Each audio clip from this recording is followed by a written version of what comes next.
thanks so much to you for organizing, I think, 9 million details that go along with this mentor series. Thanks to my co-readers, Erin and Elizabeth. I'm going to read from dear committee members, but first I wanted to, can you hear me? Is this loud enough? Okay. I just wanted to comment. I've had a couple of recent conversations with writer friends about the relevance of their writing projects. Some of my friends have begun to worry that whatever they are writing is somehow less relevant in light of recent events, somehow that their work has become trivial and they're not as interested in it. And so I want to point out and remind all of us that, you know, art itself is under threat, as well as a lot of other things.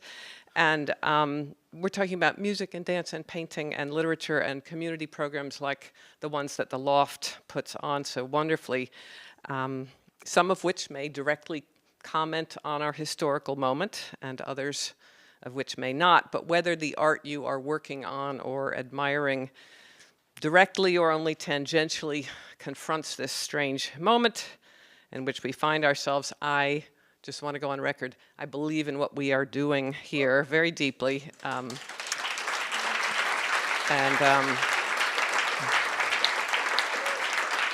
So I just want to say, believe in what you're doing. You know, do not doubt yourselves. Believe in what the Loft is about here, and believe in words and in art. They are going to save us in one form or another. So this weird book is written in lots of little short pieces. I can excerpt them easily, and I'm going to just read from here and there in the book. It's composed of a series of letters of recommendation written by a fairly hostile professor of English, Jason T. Fitker, who works at Payne University, P-A-Y-N-E, in the Midwest. These letters take place over the course of one academic year. This is a relatively early letter written to someone to whom he writes a number of letters, his ex-wife, who works in the law school. September 22, 2009, Payne University Law School admissions, care of Janet Mathias, a.k.a. Janet Mathias Fitker, 17 Pittlinger Hall. Dear admissions committee members and Janet, this letter recommends Melanie de Rueda for admission to the law school on the well-heeled side of our campus. I have known Ms. de Rueda for 11 minutes, 10 of which were spent in a fruitless attempt to explain to her that I write letters of recommendation only for students who have signed up for and completed one of my classes. This young woman is certainly tenacious, if that's what you're looking for. A transfer student, she appears to be suffering under the delusion that a recommendation from any random faculty member within our institution will be the key to her application's success. Janet, I know your committees aren't reading these blasted letters. Under the influence of our final martini in August, you told me as much. I wish I had an ex-wife like you in every department. Over in the fellowship office, the formerly benevolent Carol continues to maintain an icy distance. I should have thought her decision to quit our relationship would have filled her with a cheerful burst of self-esteem, but she apparently views the end of our 3 years together in a different light. Ms. de Rueda claims to be sending her transcripts and her LSAT scores to you at the end of this week. God help you, this is your shot across the bow, should you admit her. Still affectionately, your ex-husband, Jay. Let's see. Skip ahead a bit. There are a number of letters that he writes that are sort of one-offs. There is a narrative thread that goes through the book, but I'll mainly read the ones that stand a bit on their own. November 3, 2009, Anna Houston, Director, Annie's Nanny's Child and Play Center, 370 Shadow Pond Way, Cortland, Missouri, 63459. Dear Ms. Houston, I apologize for the delay in sending this recommendation. For more than 2 decades, I have maintained an orderly record-keeping system regarding each and every one of my students, but I apparently misfiled the information on Shayla Newcomb and had to get out the dowsing rod to find her. In response to your query, Ms. Newcomb was my student 6 years ago. Having located the appropriate slim green record book in the lower left drawer of my desk, I note that she received a B in my intermediate fiction writing class, having completed, if I am deciphering my own handwritten notes correctly, a short story intended to be a fictionalization of the Pope's childhood. Whether this indicates that Ms. Newcomb is or is not to be entrusted with the precious lives of small children, I have no idea. At least she did not, as many of my undergraduates seem to enjoy doing, submit a vivid and celebratory depiction of murder and mayhem, complete with flesh-eating robots, werewolves, resurrections from the crypt, or some combination of the above. Students' lives have been cheapened in ways of which they remain blissfully clueless because of so much TV. The only other information I can offer you about Ms. Newcomb is that during the semester she was enrolled in my class, she was having a difficult time. Students don't generally confide in me regarding their personal crises. I am not known for being particularly approachable or cuddly. But Ms. Newcomb did, and I remember that in the interstices of our conversation, she chewed at the lime green polish, an unfortunate color, on her fingernails. A few weeks later, I asked if her situation had improved, and she said it had not, but that she was learning to accommodate. I found that impressive, and remembering Ms. Newcomb now, though my file drawer contains thousands of lives for which I often find myself feeling accountable, I realize I am well disposed in her favor. In fact, I urge you to offer her the job. Why? Because, as a student of literature and creative writing, Ms. Newcomb honed crucial traits that will be of use to you: imagination, patience, resourcefulness, and empathy. The reading and writing of fiction both requires and instills empathy, the insertion of oneself into the life of another. I believe Ms. Newcomb eminently capable of the work for which she has applied. With good wishes for your tiny charges, I am J. Fitker, Professor of Creative Writing, Payne.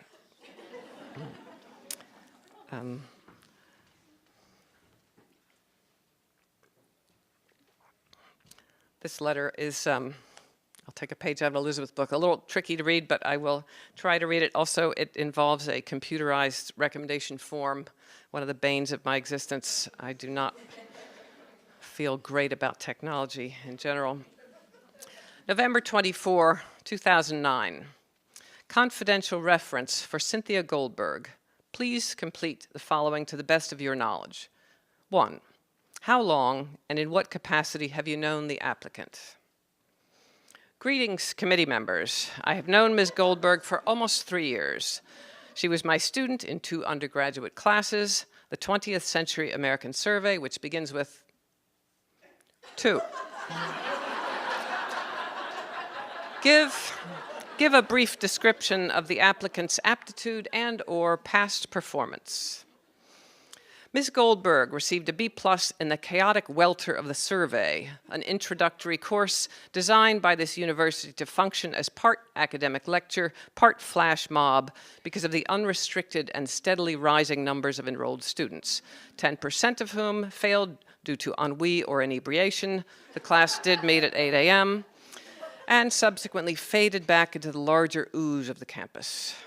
In the short story class, she received a B-, perhaps unfairly. The size of the group, 3. Do you know of any reasons why the applicant should not be given responsibility as stated on the list of qualifications above? First, I will finish my response to question 2. Your blasted form cut me off. The survey class enrolled 75 undergraduates, many of whom signed up because of my reputation for Sturm und Drang, bored by the material, that is, books. They nonetheless enjoy watching me pull at what remains of my hair while I stamp back and forth in paroxysms of incredulity caused by the half-baked ideas lobbed in my direction from the back of the room. Not granted a teaching assistant to help with the evaluation of essays, I was forced to require in-class exams rather than allow the students to draft and revise their work in the quiet sanctity of their dorm rooms. In an ideal world, I would outlaw literature exams entirely. I would also eschew the twin barbarities of attendance and participation as grading criteria necessitated by workload increase. Ms. Goldberg, are there any other comments you would like to add? Yes, I would like to finish my fucking sentences. I suppose your organization is to be commended for not resorting to the absurd array of little black boxes in which recommenders like me are asked to rate applicants according to A, likelihood of earning a Nobel Prize, B, personal hygiene, C, ability to form coherent sentences not randomly punctuated by like or really or other verbal fluff. But given that your damnable form has cut me off every time I... Thank you. Those things do exist.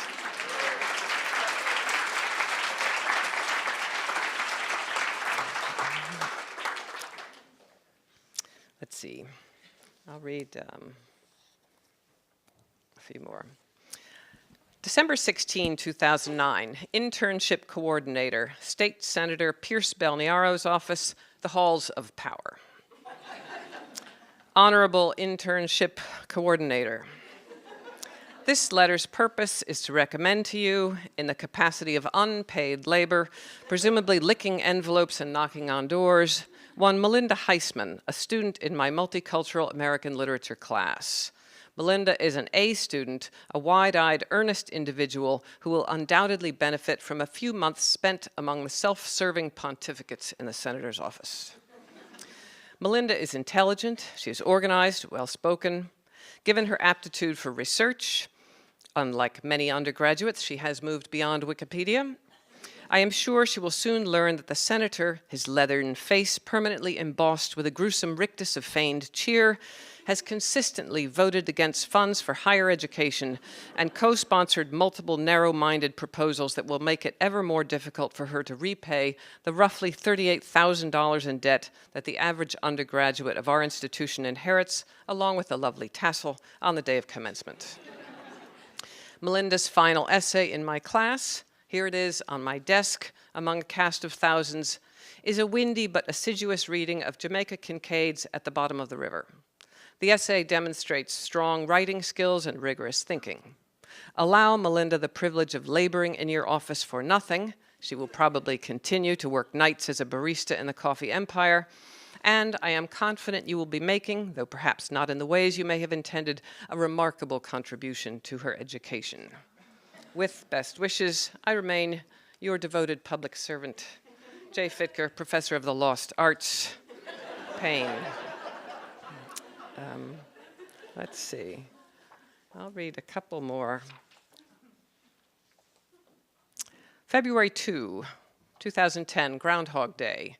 Addistar Network, Inc., Bridget Maslow, HR Coordinator.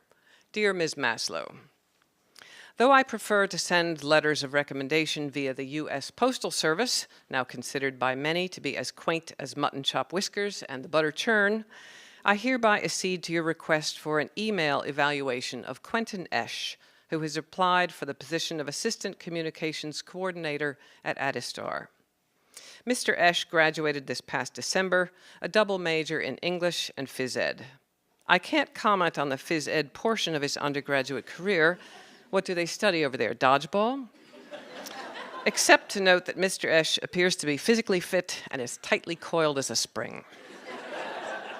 As for his English studies, Mr. Esch was my student in the American Literature Survey and in the Junior-Senior Creative Writing Workshop. He received a B- in the former.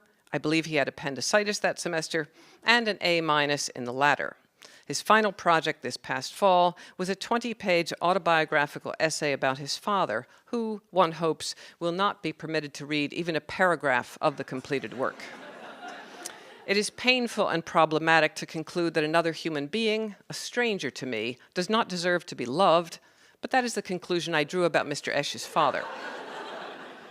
Such was the acuity and unflinching vividness of the portrait of the senior Mr. Esch that I believe I could identify him in a police lineup. The junior Mr. Esch is not jovial or loquacious, and he won't be the first in your office to set a tray of baked goods by the coffee machine. But, by his own account, he has survived a difficult, if not harrowing, childhood, and what skill matters more than the ability to prevail in the face of cruelty, adversity, neglect, and ill will?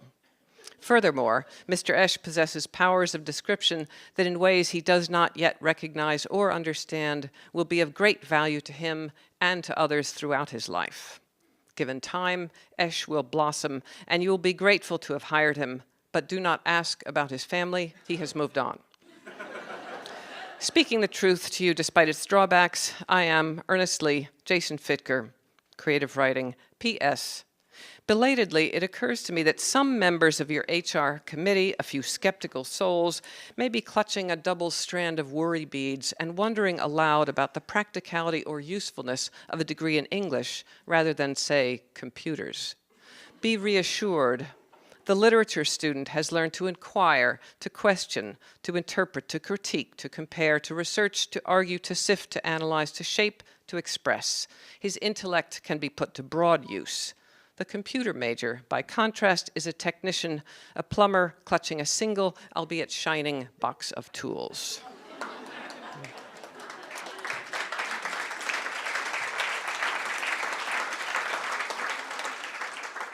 I'll read two more short little ones. March 16, 2010. Ted Boaty, CEO and Chair, Department of English. Dear Ted, obediently complying with your latest summons for superfluous information, I am, yes, thoroughly willing to recommend Arabella McCoy for the position of teaching assistant mentor, her duties to begin midsummer, a period of time during which one can only hope the poisonous vapors seeping through the vents here in Willard Hall will have dispersed, and the economists have the floor above them, scepters agleam, will be reinstalled in their throne rooms over our heads, emerald chalices raised in a grand huzzah for the coronation. You understand, of course, that Ms. McCoy is a stranger to me. I may have glimpsed her in the hall, the poor burdened wight, as she trudged from one lecture to another in her yard sale clothes, thick piles of yet-to-be-graded undergrad essays under a raw-boned arm. But, mainly, as required, I have skimmed her CV and her letter of interest, both of which express the requisite theater of the absurd language about pedagogy and the euphoria of learning. Suffering creature, by all means, yes, yes, I endorse her bid for the mentorship. May the bump in salary allow her to avoid scurvy by adding fruit to her diet once a week. While we're on the important topic of health, there must be something you can do, Ted, about the thick coils of tubing that, as of yesterday, emerged from a sizable hole in the wall just outside my office. Resembling the heads of a modern-day hydra, these tubes periodically cough up flocculent curds of unidentifiable gray material, as if issuing a warning to those of us who work here in Willard Hall. Sometimes in my daydreams, Ted, I envision our building in a cutaway view, as if it were a painting by Hieronymus Bosch. The economists placidly robed in the uppermost quadrant, nearest to God, and beneath them, on the lower floors, close to the churning wrath of the boiler, the condemned in a blood-stained, pulsing version of hell. I am sure Ms. McCoy will be an apt and responsible mentor, extracting pleasure from the task. Yours, Jay. Last one here. April 23, 2010, Letitia Alistair, Flanders Nuthouse, 771 Glass Lake Road, Glass Lake, Wisconsin, 54153. Dear Ms. Alistair, this letter recommends to you my student, Oliver Postiglione, who informs me that he has applied for a summer job at Flanders Nuthouse at the south end of Glass Lake. In a strange coincidence, I spent one summer, during my teenage years, but still indelibly impressed upon me, in the timeless village of Glass Lake. And as if I were at this very moment standing on the cracked sidewalk in front of it, I can envision the screen door of the Nuthouse slapping shut in the breeze, and recall the smell of my favorite purchase, the roasted almonds wrapped, still warm and lightly salted, in a paper cone. I hope, for the sake of Mr. Postiglione's dignity, your establishment no longer requires its most junior employee to dress as a human cashew. You will want to ascertain that Mr. Postiglione is trustworthy, hardworking, and of pleasant affect. He is all three. A member of my junior-senior creative writing workshop, he is currently writing a one-act play about a serial killer/scientist who saves humankind from a world-ending virus by discovering a method of harvesting corpses to create a vaccine. I hope the gold lettering continues to grace the facade of the Nuthouse, its broad front window perfectly reflecting the water's stillness. Though I have not returned to Glass Lake for 40 years, One never forgets the places in which one felt pure. As for Mr. Postiglione, he will learn quickly, whether waiting on customers behind the pristine white tile counter or assisting with packages in the back. I recommend him to you warmly and without hesitation, in part because writing letters of reference such as this one allows me to re-inhabit, if only fleetingly, the pensive, knock-kneed person I once was, and to advocate for that former version of myself, as well as for Oliver Postiglione. Please do hire him. I wish him episodes of glorious, sun-washed tedium and a loss of innocence he will contemplate for the rest of his life. Thank you.